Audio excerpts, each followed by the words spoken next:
अगला हमारा छात्रों जो हमारा महाजनपद है वो है कुरु। 90 नंबर का जो हमारा महाजनपद है वो कौन सा है? कुरु। कुरु महाजनपद।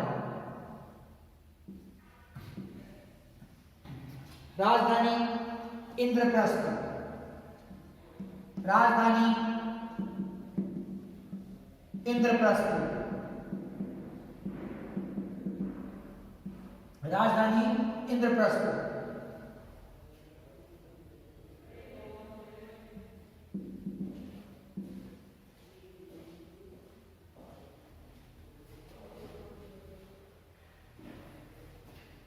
कुरु जनपद, कुरु महाजनपद,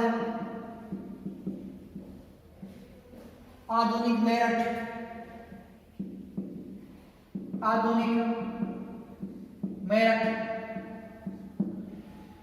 आधुनिक मेरठ दिल्ली, थानेश्वर के क्षेत्र में स्थित था। दिल्ली, थानेश्वर के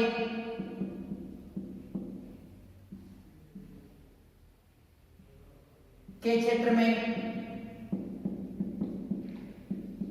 विस्तृत था, विस्तृत था। अगला जो हमारा जनपद है छात्रों वो विस्तृत था। शासन, राजतंत्रात्मक शासन, राजतंत्रात्मक शासन। शासक कौरव्य, शासक कौरव्य। यह भगवान बुद्ध के समकालीन था। यह भगवान बुद्ध के समकालीन था, समकालीन था।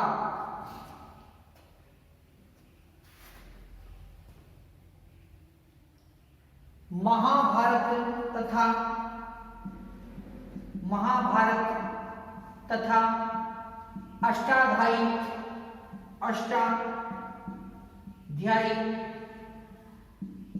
ग्रंथों में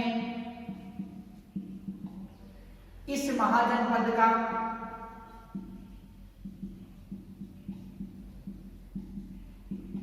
उल्लेख मिलता है। उल्लेख मिलता है। यह महाजनपद अपने आचार विचार सदाचार के लिए प्रसिद्ध था। तो छात्रों जो कुरु जो महाजनपद है, कुरु महाजनपद का जो सर्वप्रथम जो उल्लेख मिलता है किसमें? महाभारत के अंदर मिलता है। महाभारत के अंदर भी इसका उल्लेख मिलता है। इसके बाद में जो अष्टाध्यायी जो ग्रंथ है पाणिनि का, उसके अंदर भी इसका उल्लेख मिलता है। तो महाभारत ग्रंथ के अंदर जो कुरु था, जो कुरु की राजधानी कुरु क्षेत्र था, कुरु क्षेत्र की राजधानी क्या थी? हस्तिनापुर या इंद्रप्रस्थ है। इंद्रप्रस्थ इसकी राजधानी थी। और कौरव तथा पांडव, महाभारत के अंदर आपने जो सुना होगा और देखा भी होगा कि जो देखा होगा टीवी चैनलों के टीवी के माध्यम से जो महाभारत सीरियल आता था उसके माध्यम से भी आपने देखा होगा कि जो कुरु थे, तो कुरुओं के अंदर जो कौरव तथा पांडव जो दोनों के अंदर क्या हुए थे? जो युद्ध, बहुत भयंकर जो युद्ध हुआ था, जो महाभारत के युद्ध के नाम से प्रसिद्ध हुआ था। तो छात्रों जो ये राजधानी थी कुरु की राजधानी क्या थी? कुरु महाजनपद की इंद्रप्रस्थ इसकी ये राजधानी थी। कुरु महाजनपद आधुनिक मेरठ दिल्ली थानेश्वर के क्षेत्र के अंदर विस्तृत था। ये वर्तमान समय के अंदर ये किन क्षेत्रों के अंदर विस्तृत था?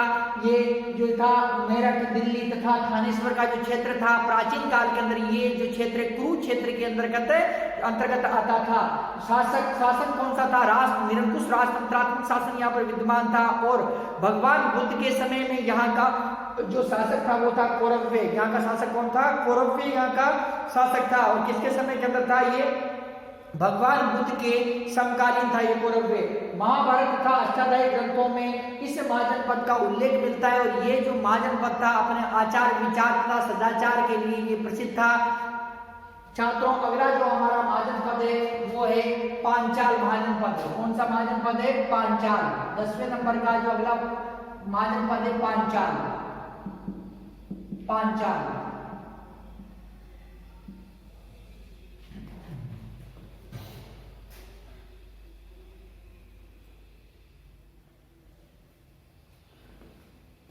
पांचाल महाजनपद दो भागों में बटा हुआ था। पांचाल महाजनपद दो भागों में बटा हुआ था। दो भागों में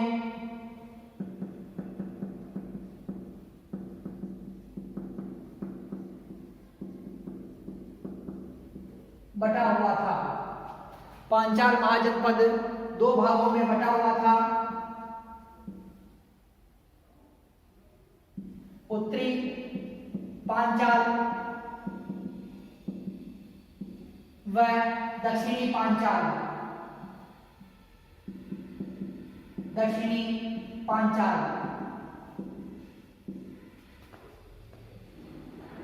उत्तरी पांचाल की जो राजधानी थी अहिछत्र राजधानी। उत्तरी पांचाल की जो राजधानी थी वो कौन सी थी? अहिछत्र। अहिछत्र। अहिछत्र उत्तरी पांचाल की ये राजधानी थी, जबकि दक्षिणी पांचाल की राजधानी थी राजधानी काम्पिल्य। काम्पिल्य। दक्षिणी पांचाल की राजधानी कौन सी थी? काम्पिल्य। तो पांचाल जनपद दो भागों के अंदर बटा हुआ था। उत्तरी पांचाल की राजधानी अहिछत्र तथा दक्षिणी पांचाल की राजधानी थी काम्पिल्य। छात्रों, जो यहाँ का शासक था चुलामी ब्रह्मदत्त। शासक चुलामी ब्रह्मदत्त। और अन्य इसके और भी शासक थे छात्रों, जिसके अंदर इसके शासक बताया कि संजय व स्थिवर विशाख। संजय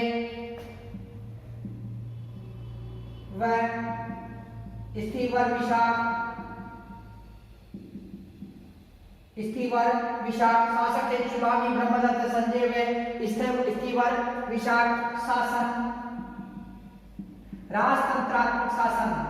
राजतंत्रात्मक शासन। राजतंत्रात्मक जो शासन व्यवस्था यहाँ पर विद्वान थी।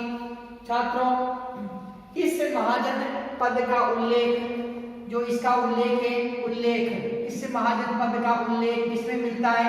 महाभारत। महाभारत व अष्टाध्यायी।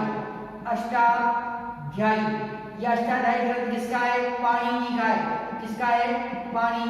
पाणिनि नाम का विद्वान है, उसने अष्टाध्यायी नामक ग्रंथ लिखा। और वेद व्यास जी है, वेद व्यास जी ने कौन सा ग्रंथ लिखा? महाभारत लिखा। तो महाभारत तथा अष्टाध्यायी ग्रंथ में पांचाल देश का, पांचाल महाजनपद का उल्लेख हमें मिलता है। और पांचाल देश की राजकुमारी कौन थी? राजकुमारी द्रौपदी थी। तो द्रौपदी पांचाल देश की राजकुमारी थी। महाभारत काल के अंदर इस द्रौपदी का उल्लेख मिलता है। और अर्जुन ने मछली की आंख के अंदर निशाना मारकर स्वयंवर के अंदर इसे द्रौपदी से विवाह किया। जो स्वयंवर का पांचाल के राजा कौन थे? द्रुपद। पांचाल महाभारत काल के अंदर पांचाल के राजा थे द्रुपद ने एक स्वयंवर का आयोजन किया अपनी पुत्री द्रौपदी के लिए। और उसने उस स्वयंवर की एक शर्त रखी थी कि एक मछली की घूमती हुई मछली की आंख के अंदर निशाना लगाना था। तो इस प्रकार का एक यंत्र बनाया। इस यंत्र के अंदर एक मछली घूम रही थी और उस घूमती हुई मछली की आंख के अंदर निशाना लगाना था।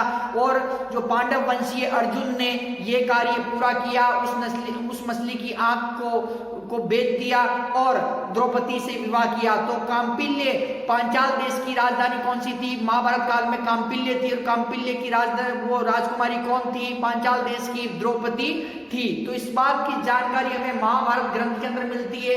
तथा पाणिनि नामक जो विद्वान है, उन्होंने अष्टाध्यायी नामक व्याकरण ग्रंथ लिखा। इस व्याकरण ग्रंथ के अंदर भी हमें जो इस बात की जानकारी प्राप्त है, जो हमें पांचाल जो महाजनपद की जानकारी हमें प्राप्त होती है। तो पांचाल महाजनपद दो भागों के अंदर बटा हुआ था, उत्तरी पांचाल तथा दक्षिणी पांचाल। उत्तरी पांचाल की जो राजधानी थी वो कौन सी थी? अहिछत्रपुर यहाँ की राजधानी थी। तथा दक्षिणी जो पांचाल था, दक्षिणी पांचाल की जो राजधानी थी वो कौन सी थी? काम्पिल्य। तो छात्रों, इसमें जो यहाँ के लिए पांचाल महाजनपद था, दो भागों के अंदर बटा हुआ था। उत्तरी पांचाल व दक्षिणी पांचाल। उत्तरी पांचाल की राजधानी थी अहिछत्रपुर तथा दक्षिणी पांचाल इसकी राजधानी थी काम्पिल्य। शासक यहाँ का शासक था चुलामी ब्रह्मदत्त तथा संजय स्थिवर विशाख नाम के भी यहाँ के शासक थे। शासन राजतंत्रात्मक शासन व्यवस्था यहाँ पर विद्यमान थी तथा ये पांचाल जो जनपद है ये वर्तमान में बरेली, बदायूं, फर्रुखाबाद में स्थित था। ये पांचाल जो महाजनपद है, पांचाल महाजनपद वर्तमान बरेली, बदायूं, फर्रुखाबाद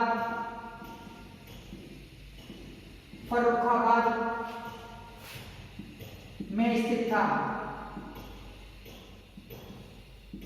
और ये कहाँ आते हैं? ये उत्तर प्रदेश के अंदर, वर्तमान में कहाँ आते हैं? ये उत्तर प्रदेश के अंदर आते हैं। ये तो बरेली, बदायूं तथा फर्रुखाबाद के अंदर जो ये विस्तृत था। पांचाल जो महाजनपद है वर्तमान में बरेली, बदायूं, फर्रुखाबाद में स्थित था। तो इस प्रकार से छात्रों ये पांचाल महाजनपद था जिसका उल्लेख हमें महाभारत के अंदर तथा पाणिनि के अष्टाध्यायी नामक जो ग्रंथ है उसके अंदर भी हमें जो मिलता है। छात्रों अगला जो हमारा महाजनपद है वो है मत्स्य महाजनपद।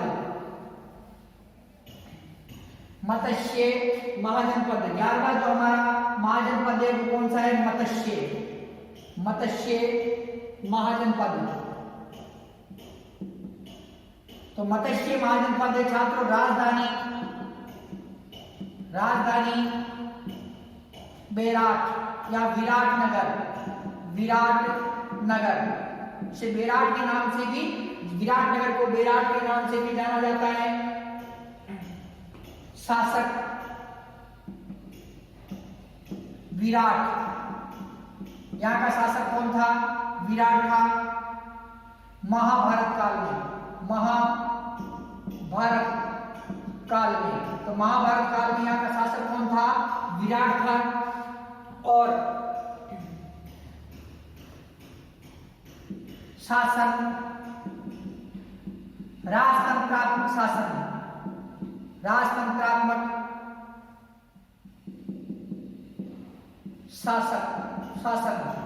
राजतंत्रात्मक या शासन था। पांडवों ने अपना अज्ञातवास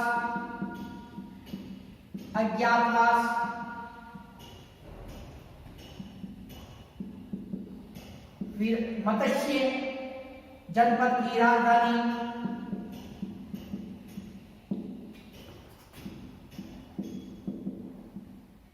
विराटनगर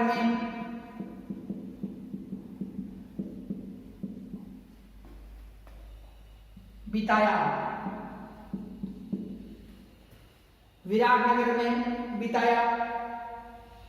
महाभारत युद्ध में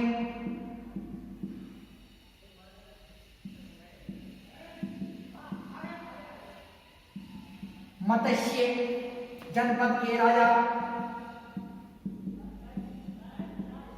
विराट व इनके पुत्र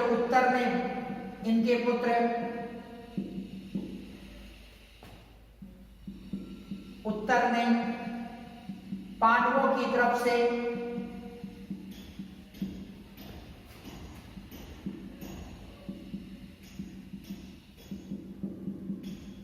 भाग लिया। विराट की पुत्री उत्तरा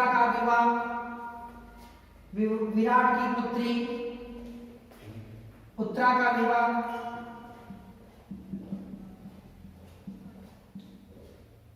अर्जुन के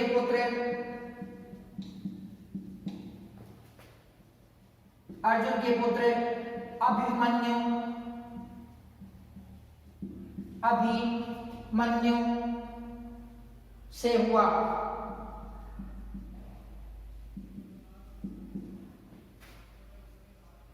मत्स्य जनपद वर्तमान राजस्थान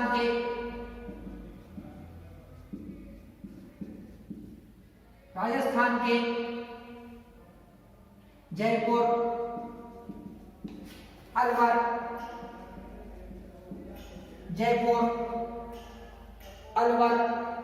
भरतपुर में स्थित था।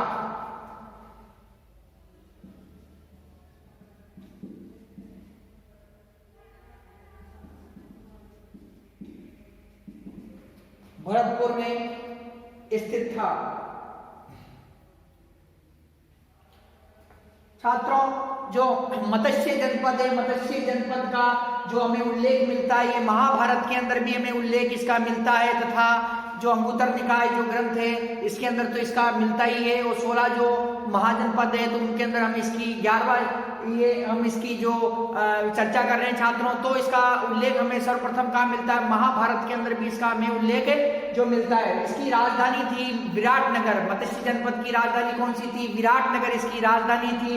तथा इसके यहाँ पर राजतंत्रात्मक शासन व्यवस्था, विराटनगर के अंदर राजतंत्रात्मक शासन व्यवस्था विद्यमान थी और यहाँ के शासक थे विराट। महाभारत काल के अंदर जो मत्स्य जनपद के शासक कौन थे? विराट यहाँ के शासक थे। तथा महाभारत काल के अंदर विराट जो राजा थे, राजा विराट तथा उनके पुत्र उत्तर ने पांडवों की तरफ से महाभारत युद्ध के अंदर भाग लिया और ये पांडवों की तरफ से लड़ते हुए विराट तथा उत्तर ये दोनों ही वीर गति को प्राप्त हुए। पांडवों ने जो अपना अज्ञातवास था, अज्ञातवास विराटनगर मत्स्य महाजनपद के राजा विराट के जो दरबार के अंदर विराटनगर में जो इन्होंने बिताया, तो पांडवों ने अपना अज्ञातवास मत्स्य जनपद की राजधानी विराटनगर में राजा विराट के महलों के अंदर जो बिताया।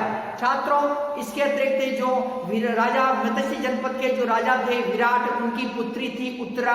उस उत्तरा पुत्री का विवाह पांडव वंशीय अर्जुन के पुत्र अभिमन्यु से हुआ। तो इस प्रकार से छात्रों, जो ये मत्स्य जनपद था और ये वर्तमान समय में जो मत्स्य जनपद जो राजस्थान के जयपुर, अलवर, भरतपुर के क्षेत्रों के अंदर ये विस्तृत था। तो जयपुर, अलवर, भरतपुर का जो क्षेत्र है, इस क्षेत्र के अंदर ये मत्स्य जनपद प्राचीन समय के अंदर जो विस्तृत था।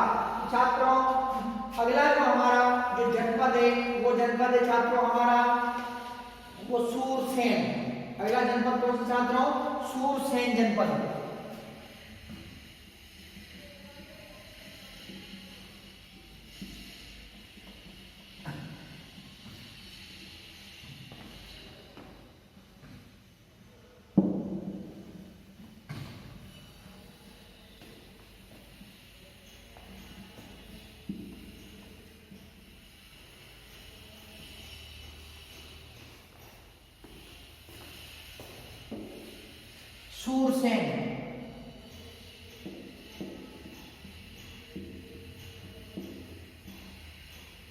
सूरसेन जनपद।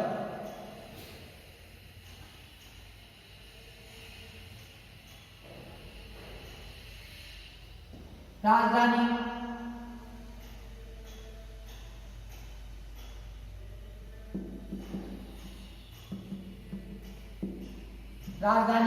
मथुरा।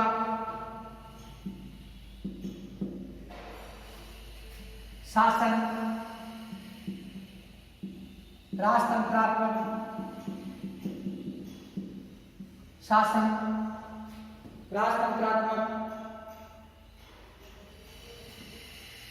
शासक अवंतीपुत्र।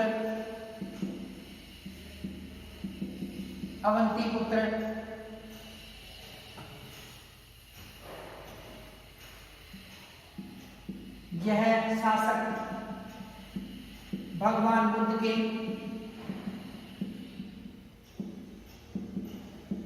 समकालीन था।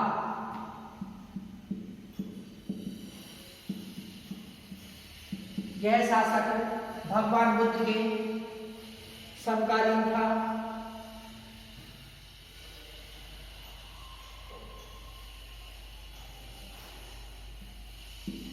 इस महाजनपद का विस्तार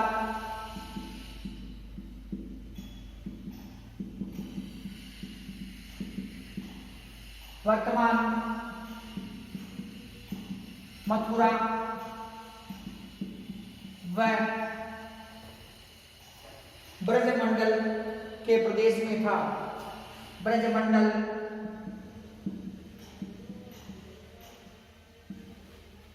के प्रदेश में था।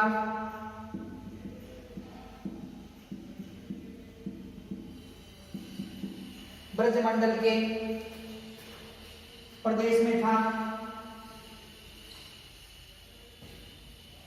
ब्रजमंडल के प्रदेश में था।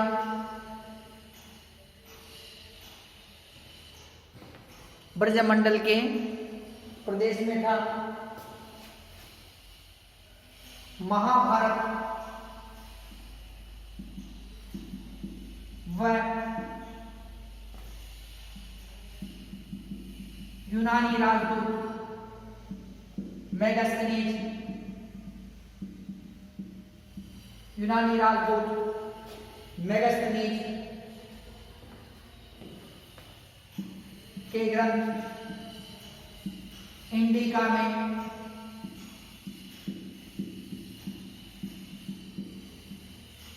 मथुरा महाजनपद का उल्लेख मिलता है।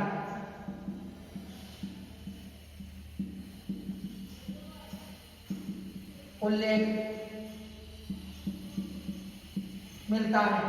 मथुरा महाजनपद का उल्लेख मिलता है। भगवान श्री कृष्ण ने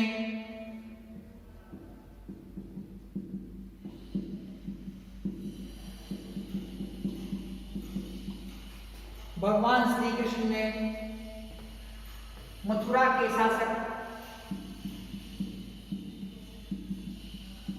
कंस का वध करके मथुरा के लोगों को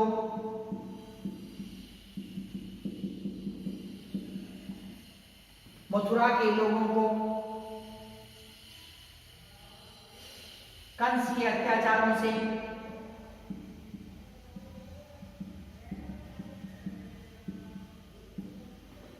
मुक्त किया। कंस के अत्याचारों से मुक्त किया। छात्रों, जो सूरसेन राज्य है, इसकी राजधानी मथुरा है। यहाँ पर शासन था, राजतंत्रात्मक शासन व्यवस्था। कौन सी शासन व्यवस्था थी? राजतंत्रात्मक जो शासन व्यवस्था यहाँ विद्यमान थी। और यहाँ का शासक था वो था अवंती पुत्र। भगवान बुद्ध के शासन काल के अंदर मथुरा का शासक कौन था? अवंती पुत्र यहाँ का शासक था। इस महाजनपद का विस्तार, जो ये मथुरा महाजनपद था, इसका विस्तार जो वर्तमान मथुरा व ब्रजमंडल के प्रदेश में था। कहाँ पर था? वर्तमान मथुरा व ब्रजमंडल का जो प्रदेश था, यहाँ पर इसका विस्तार था।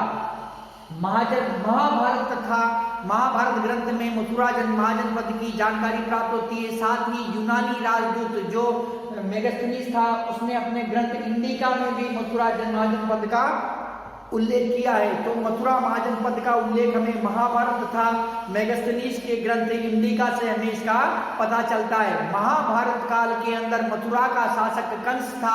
ये अत्यंत ही दुष्ट प्रवृत्ति का था, अत्याचारी राक्षस था। ये इस कंस नाम के राक्षस का वध भगवान श्री कृष्ण ने किया। और भगवान श्री कृष्ण ने कंस का वध करके मथुरा के लोगों को कंस के अत्याचारों से मुक्त करवाया। तो छात्रों, तो भगवान श्री कृष्ण ने मथुरा के शासक कंस का वध करके मथुरा के लोगों को कंस के अत्याचारों से मुक्त किया। तो इस प्रकार से जो महाभारत काल में भी जो मथुरा महाजनपद का उल्लेख मिलता है तथा इसके साथ ही जो मौर्य वंश के शासक चंद्रगुप्त मौर्य के दरबार में जो सेल्यूकस निकेटर यूनानी शासक था, उसका एक राजदूत निवास करता था। उस राजदूत का नाम था मेगास्थनीज। उस मेगास्थनीज नाम के राजदूत ने एक पुस्तक लिखी, उसका नाम था इंडिका।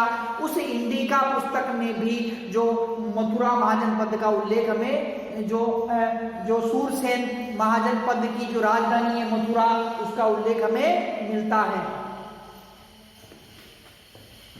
छात्रों जो अगला हमारा जो महाजन पद है वो है अश्मक। अश्मक अगला जो महाजन पद है हमारा वो है अश्मक। छात्रों 13वां हमारा जो महाजन पद है ये 12वें नंबर का महाजन पद था। अब जो 13वां हमारा जो महाजन पद है वो अश्मक और शासन था यहाँ पर राजतंत्रात्मक। राजधानी पोतन या पोटली। राजधानी पोटन या पोटली।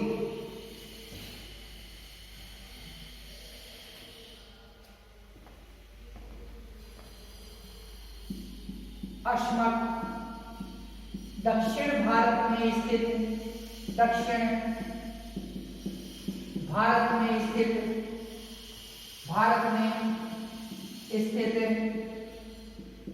एकमात्र महाजन पद था।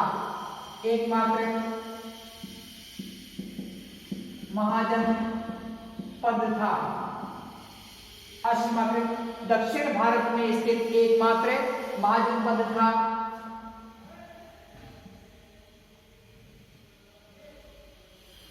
यह महाजन पद वर्तमान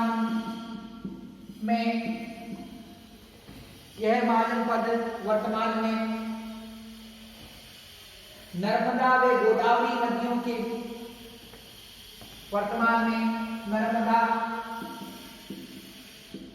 व गोदावरी नदियों के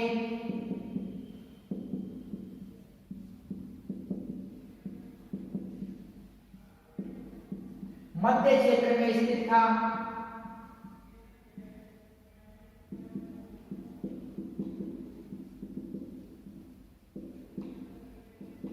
अश्मक में इक्ष्वाकु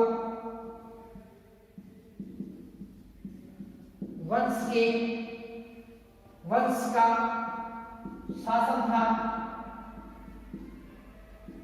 इक्ष्वाकु वंश का शासन था। शासक मूलक।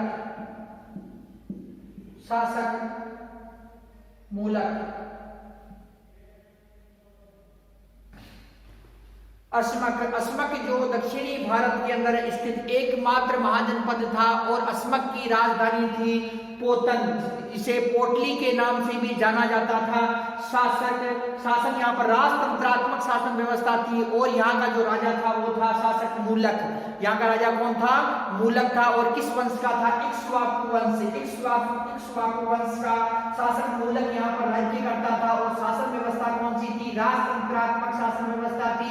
और अश्मक की राजधानी कौन सी थी? पोतन, जिसे पोटली भी कहा जाता है। पोतन राजधानी थी, इसे पोटली के नाम से भी जाना जाता है। अश्मक दक्षिण भारत में स्थित एकमात्र महाजनपद था। छात्रों न्यू टाइप के अंदर भी पूछा जा सकता है कि दक्षिण भारत में स्थित एकमात्र जो महाजनपद कौन सा था, तो उसे आपको बताना उसके अंदर कि अश्मक दक्षिण भारत में स्थित एकमात्र जो महाजनपद था। वर्तमान में यह महाजनपद वर्तमान में नर्मदा व गोदावरी नदियों के मध्य के क्षेत्र में स्थित है। जो नर्मदा नदी और गोदावरी नदी का जो मध्य का क्षेत्र है, उस क्षेत्र के अंदर ये अश्मक नाम का महाजनपद स्थित था और ये दक्षिणी भारत में स्थित एकमात्र महाजनपद था। अगला जो हमारा महाजनपद है वो है अवंती। अगला जो महाजनपद छात्रों को कौन सा है? अवंती। बड़ा ही शक्तिशाली जो राजतंत्रात्मक महाजनपद था ये अवंती।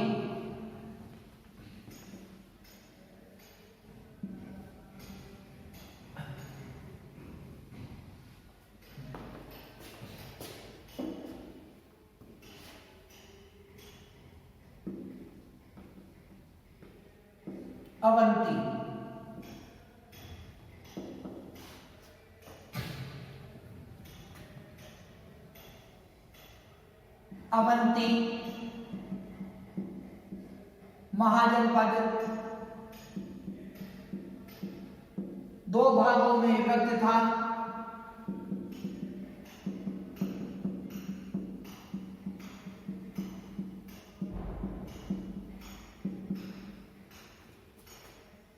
उत्तरी अवंती व दक्षिणी अवंती।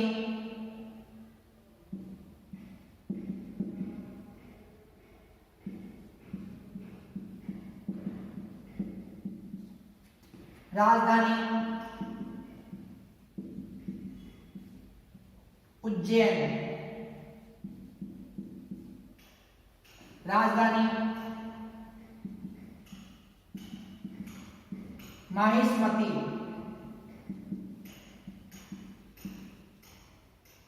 राजधानी माहिष्मती। शासक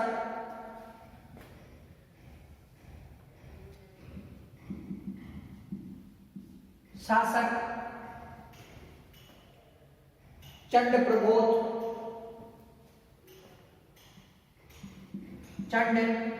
प्रगोत। यह भगवान बुद्ध के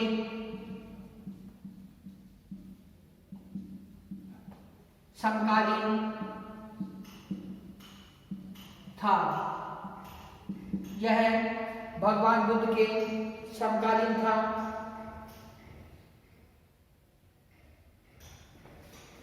उत्तरी अवंती व दक्षिणी उत्तरी अवंती व दक्षिणी अवंती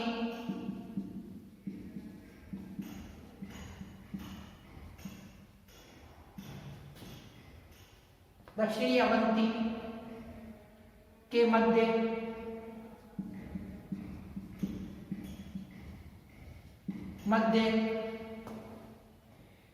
वेत्रवती नदी बहती थी। वेत्रवती नदी बहती थी। वेत्रवती नदी बहती थी।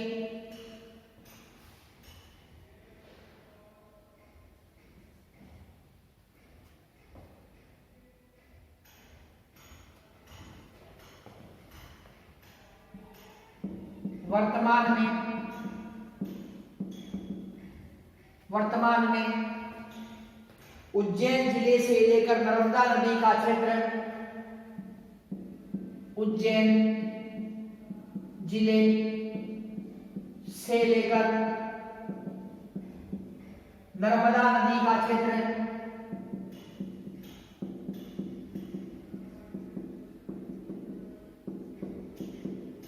नर्मदा नदी का क्षेत्र अवंती महाजनपद का था। और ये दोनों क्षेत्र कहां आते हैं? मध्य प्रदेश के अंदर आते हैं।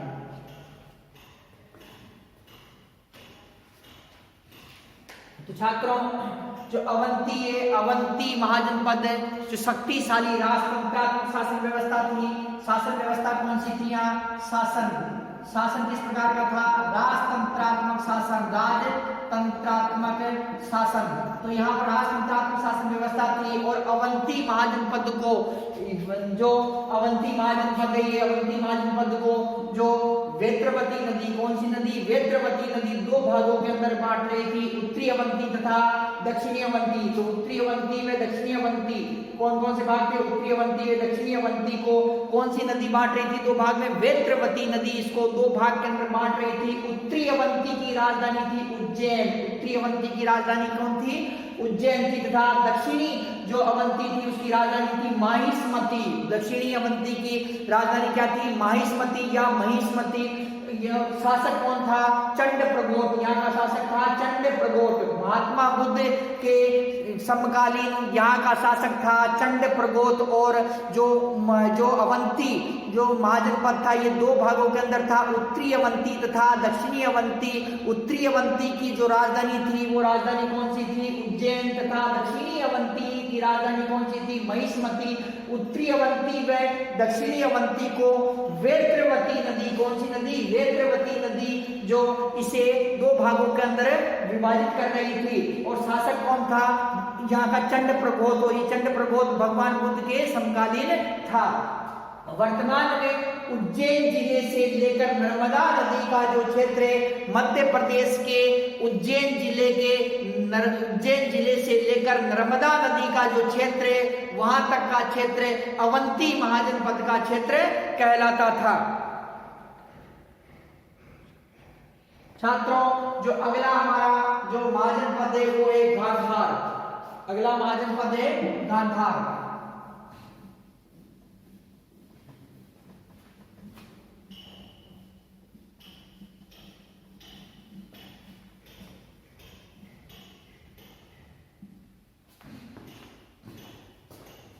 गांधार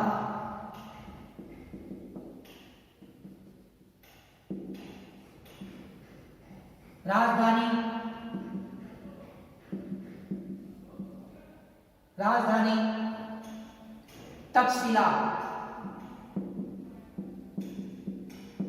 तक्षशिला। शासन राजतंत्रात्मक।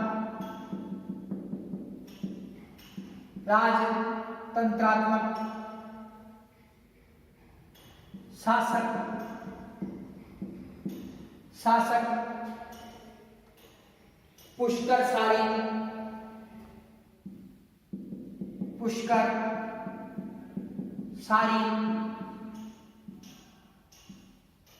यह भगवान बुद्ध के समकालीन था।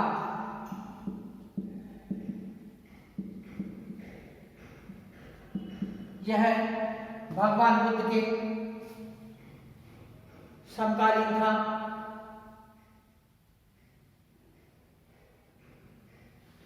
रामायण के अनुसार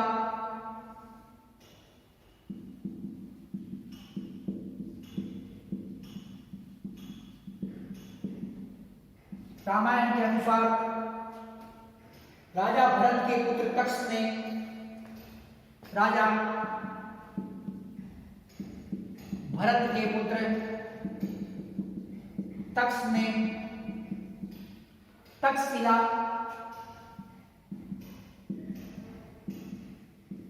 तक्षशिला नगर की स्थापना की।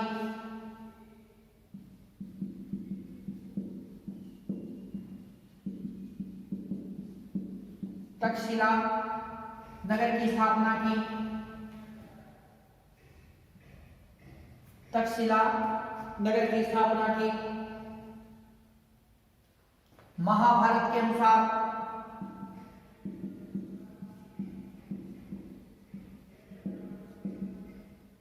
गांधार का शासक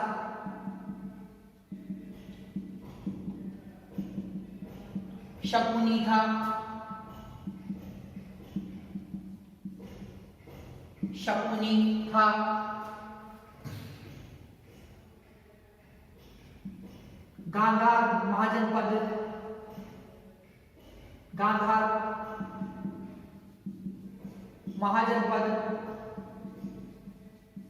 गांधार महाजनपद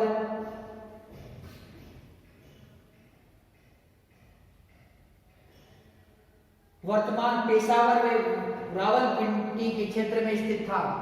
वर्तमान पेशावर व रावलपिंडी के क्षेत्र में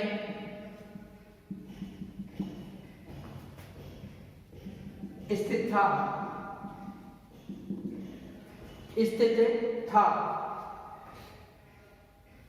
छात्रों, जो गांधार का जो क्षेत्र है, गांधार का क्षेत्र इसकी राजधानी थी, गांधार जो महाजनपद है ये इसकी राजधानी थी तक्षशिला। कौन सी राजधानी थी? तक्षशिला इसकी राजधानी थी। शासन, राजतंत्रात्मक शासन व्यवस्था गांधार के अंदर स्थित थी। शासक था पुष्कर सारिन। गांधार महाजनपद का जो शासक था पुष्कर सारिन, और ये पुष्कर सारिन भगवान बुद्ध के समकालीन था। अंगुत्तर निकाय के अनुसार यहाँ का शासक कौन था? पुष्कर सारिन था, और ये भगवान बुद्ध के समकालीन था। छात्रों, जो गांधार महाजनपद है, गांधार महाजनपद की राजधानी के बारे में बताया गया है कि रामायण जो महाकाव्य, रामायण महाकाव्य में बताया गया है कि राजा भरत के पुत्र तक्ष ने, राजा भरत थे, राजा भरत के पुत्र कौन थे? तक्ष थे। इन्होंने तक्षशिला नगर की स्थापना की। महाभारत जो ग्रंथ है, महाभारत ग्रंथ के अंदर गांधार का राजा शकुनी को बताया गया है। ये शकुनी वही था जिसके कारण क्या हुआ कि महाभारत युद्ध हुआ। तो छात्रों, ये महाभारत के अनुसार जो गांधार का शासक कौन था? शकुनी था। महाभारत के अनुसार गांधार का शासक शकुनी था। गांधार महाजनपद वर्तमान में पेशावर में रावलपिंडी के क्षेत्र में स्थित था। जो वर्तमान पेशावर तथा रावलपिंडी है, और पेशावर रावलपिंडी का आता है पाकिस्तान के अंदर आता है। तो इसे पेशावर में रावलपिंडी के क्षेत्र के अंदर ये गांधार महाजनपद स्थित था। इस प्रकार से ये गांधार महाजनपद था।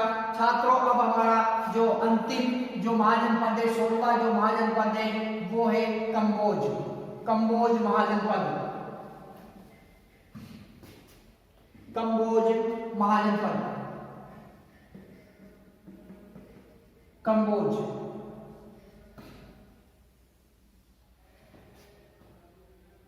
राजधानी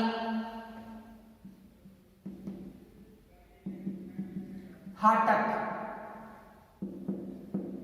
राजधानी हाटक।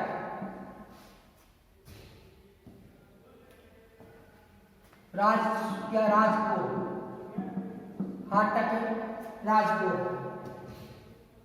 शासन, शासन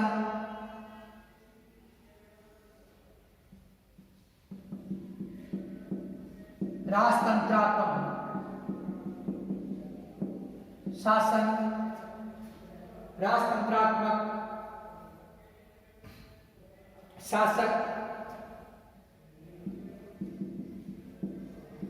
चंद्रवर्मन व सुलक्षण।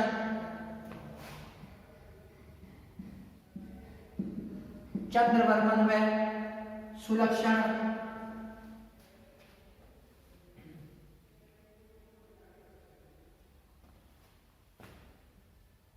आधुनिक कश्मीर व आधुनिक उत्तरी कश्मीर व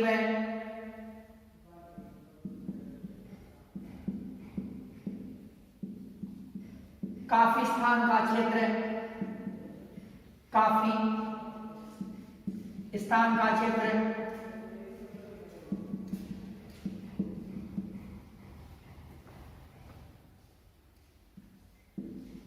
प्राचीन समय में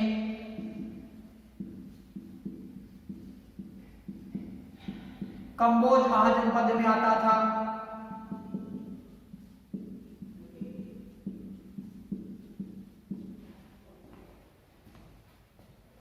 आधुनिक उत्तरी कश्मीर में काफिस्तान का क्षेत्र है कंबोज महाजनपद। काफिस्तान के क्षेत्र में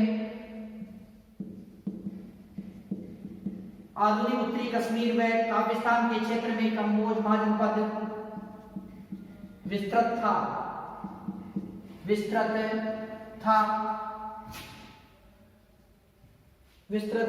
था। कंबोज घोड़ों के लिए प्रसिद्ध था। कंबोज घोड़ों के लिए प्रसिद्ध था। कंबोज घोड़ों के लिए प्रसिद्ध था।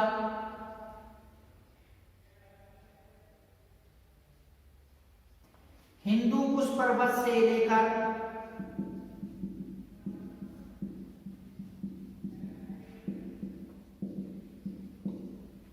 अफगानिस्तान के काबुल तक का क्षेत्र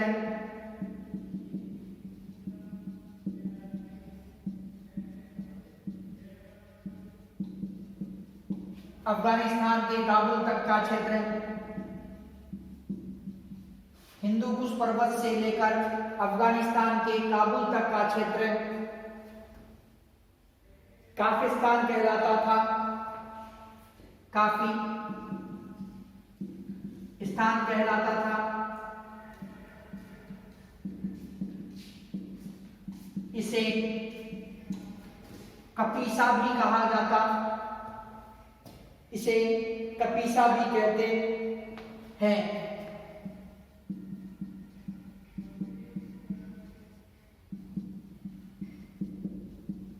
कपीसा भी कहते हैं।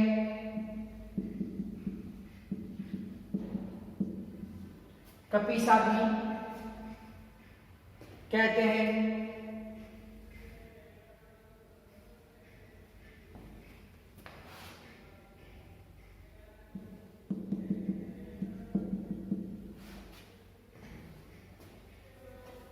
आचार्य चाणक्य ने कंबोजियों को आचार्य चाणक्य ने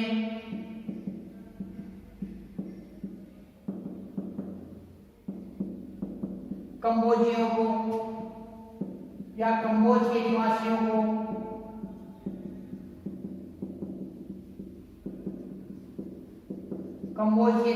को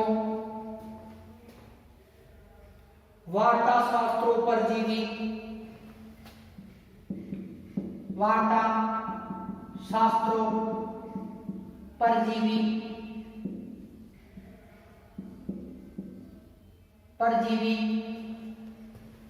अर्थात पशुपालन, वाणिज्य तथा शस्त्र द्वारा जीविका चलाने वाला, अर्थात पशुपालन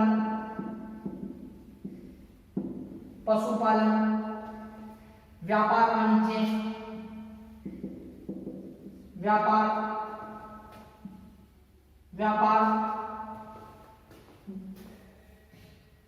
वाणिज्य तथा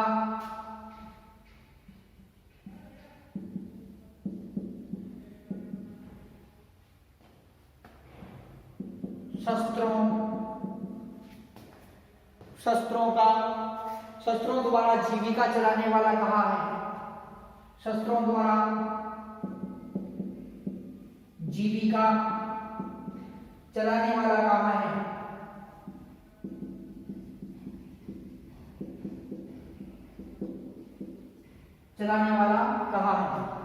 छात्रों, इसमें देखिए आपकी यहाँ जो कंबोज जो महाजनपद है, कंबोज महाजनपद की जो राजधानी है वो कौन सी है? हाटक। कंबोज महाजनपद की राजधानी कौन सी है? हाटक इसकी राजधानी है। शासन कौन सा है यहाँ पर? राजतंत्रात्मक शासन व्यवस्था यहाँ पर विद्यमान है। और शासक कौन है? चंद्रवर्मन व सुलक्षण जो इसके शासक हैं। किसके शासक हैं? कंबोज के शासक है। आधुनिक उत्तरी कश्मीर व काफिस्तान का क्षेत्र कंबोज महाजनपद में विस्तृत था। अर्थात आधुनिक कश्मीर में काफिस्तान के क्षेत्र में कंबोज महाजनपद विस्तृत था। अब कंबोज जो महाजनपद था ये घोड़ों के व्यापार के लिए प्रसिद्ध था।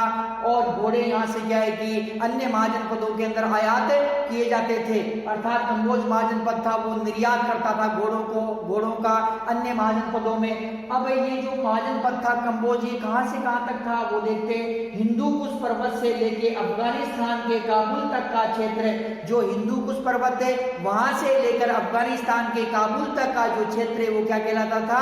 वो काफिस्तान कहलाता था। और काफिस्तान को कपीसा के नाम से भी जाना जाता था। किस नाम से? कपीसा के नाम से भी जाना जाता था। आचार्य चाणक्य ने कंबोज के निवासियों को, जो आचार्य चाणक्य हैं, चाणक्य को विष्णुगुप्त तथा कौटिल्य के नाम से भी जाना जाता है। तो आचार्य चाणक्य ने कंबोजियों को कंबोज के निवासियों को, आचार्य चाणक्य ने कंबोज के निवासियों को वार्ता शास्त्रों परजीवी क्या कहा है, वार्ता शास्त्रों परजीवी कहा है। इसका अर्थ होता है अर्थात पशुपालन, व्यापार वाणिज्य तथा शस्त्रों द्वारा जीविका चलाने वाले।